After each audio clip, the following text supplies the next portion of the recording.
आप देख रहे हैं न्यूज लाइव। यूपी में योगी सरकार की बड़ी तैयारी, महिलाओं के लिए नई योजना पर मंथन, मिल सकती है 50,000 रुपए तक सहायता। यूपी में अगले वर्ष होने वाले विधानसभा चुनाव से पहले योगी सरकार महिला मतदाताओं को बड़ा तोहफा दे सकती है। इसके तहत सरकार महिलाओं के लिए 50,000 रुपए की आर्थिक सहायता वाली नई योजना लागू करने का प्रस्ताव तैयार कर रही है। इस योजना उद्देश्य महिलाओं को आर्थिक मदद देने के साथ उन्हें स्वरोजगार और आत्मनिर्भर बनाना है। माना जा रहा है कि इस योजना के तहत चुनाव से पहले सरकार पात्र महिलाओं को 20,000 रुपए की पहली किश्त दे सकती है। इसके बाद भाजपा सरकार बनने पर 10-10 हजार रुपए की 3 और किश्तें दी जाने का प्रावधान किया जा सकता है।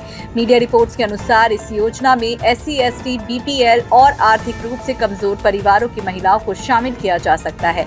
यूपी सरकार की कोशिश है कि इस योजना से महिलाओं को सीधे आर्थिक सहायता मिल सके और वह इस पैसे का इस्तेमाल स्वरोजगार में कर सके।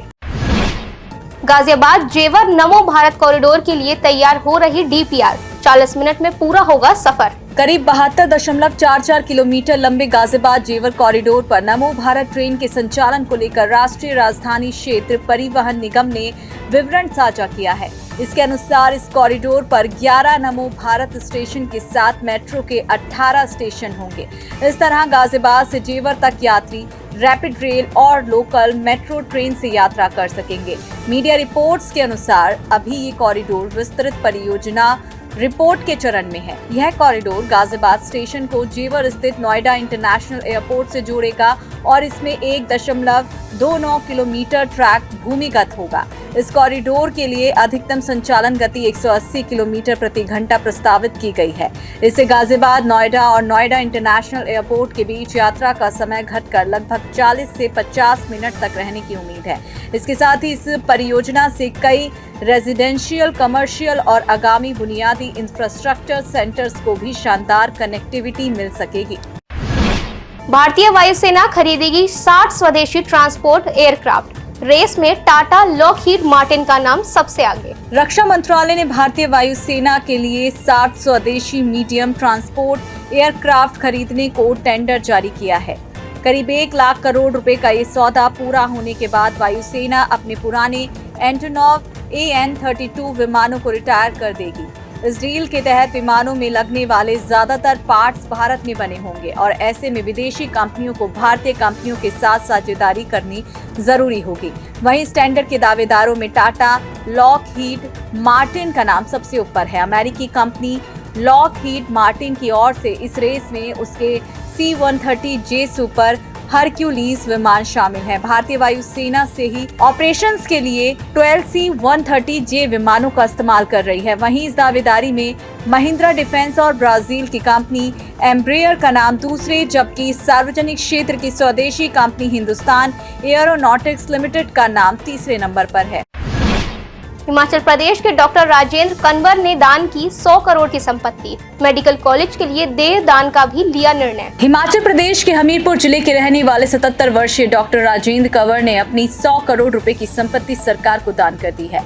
इसके साथ ही डॉक्टर कंवर ने अपनी मौत के बाद अपनी देह प्रशिक्षु डॉक्टरों के अध्ययन के लिए दान करने का भी निर्णय लिया है। डॉक्टर राजेंद्र कंवर के अनुसार उन्होंने और उनकी पत्नी ने अपनी संपत्ति समाज के हित में दान करने का निर्णय लिया था। डॉक्टर कंवर की ओर से सरकार के पक्ष में की गई गिफ्ट डीड में 2 मंजिला बंगला सहित करीब 5 कनाल 5 मरला जमीन, करोड़ों रुपए के आभूषण, कार, फर्नीचर और बैंक में जमा धनराशि समेत अन्य संपत्तियां शामिल हैं। डॉक्टर कंवर ने चाहते हैं कि इस संपत्ति का उपयोग स्वास्थ्य क्षेत्र में जरूरतमंद लोगों के लिए किया जाए और geriatric care, old age home या स्वास्थ्य संबंधी कोई विशेष सुविधा विकसित की जाए। इसके साथ ही डॉक्टर कंवर ने इच्छा जताई कि भविष्य में संस्थान का नाम उनकी दिवंगत पत्नी की स्मृति में कृष्णा राजेंद्र रखा जाए।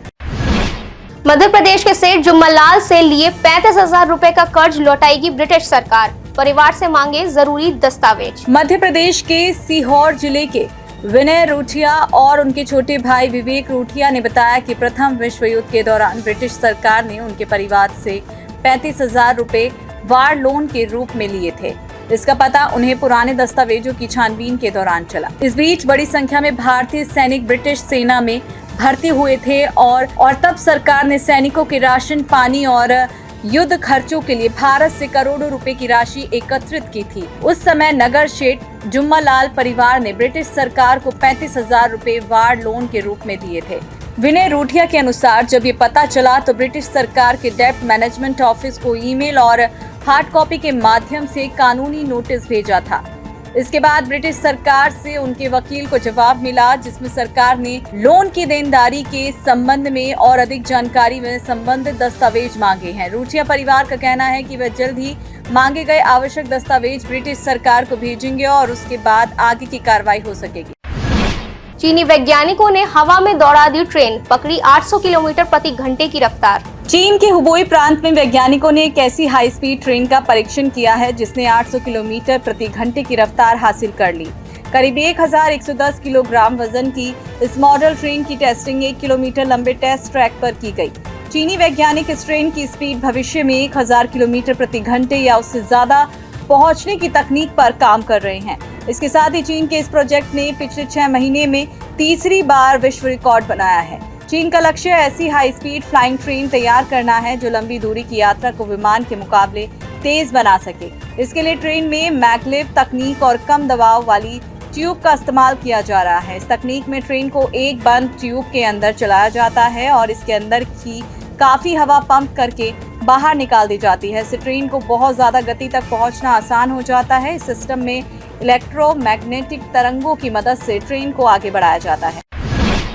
एक्ट्रेस कंगना रनौत की फिल्म में जूनियर आर्टिस्ट थी साई पल्लवी। अब देश की सबसे बड़ी फिल्म रामायण में निभा रही सीता का रोल। नितेश तिवारी की भव्य फिल्म रामायण में माता सीता के किरदार में नजर आने वाली एक्ट्रेस साई पल्लवी ने अपने करियर की शुरुआत बतौर जूनियर आर्टिस्ट की थी। साउथ की फिल्म धाम धूम से एक्ट्रेस कंगना रनौत ने तमिल सिनेमा में डेब्यू किया था और इसी फिल्म में साई पल्लवी को कंगना रनौत के पीछे जूनियर आर्टिस्ट के रूप में खड़े हुए देखा जा सकता है। इससे पूर्व पहली बार साई पल्लवी का फिल्मी दुनिया से परिचय 2005 में आई फिल्म कस्तूरी मान से हुआ था। इस फिल्म में वो बैकग्राउंड डांसर के रूप में नजर आई थी। वहीं फिल्मों में आने से पहले साई पल्लवी मेडिकल स्टूडेंट थी और साउथ के एक डांस रियलिटी शो की कंटेस्टेंट रही थी। इसके कुछ साल बाद साई पल्लवी के गाने राउडी बेबी ने 1 बिलियन व्यूज हासिल कर इतिहास रच दिया था। वहीं 4000 करोड़ के बजट से बन रही फिल्म रामायण में रणबीर कपूर भगवान राम और यश रावण के रोल में नजर आई। आज के लिए बस इतना ही। कल फिर मिलेंगे देश और दुनिया से जुड़ी नई जानकारियों के साथ। तब तक के लिए देखते रहिए और सब्सक्राइब करिए IIMT मीडिया।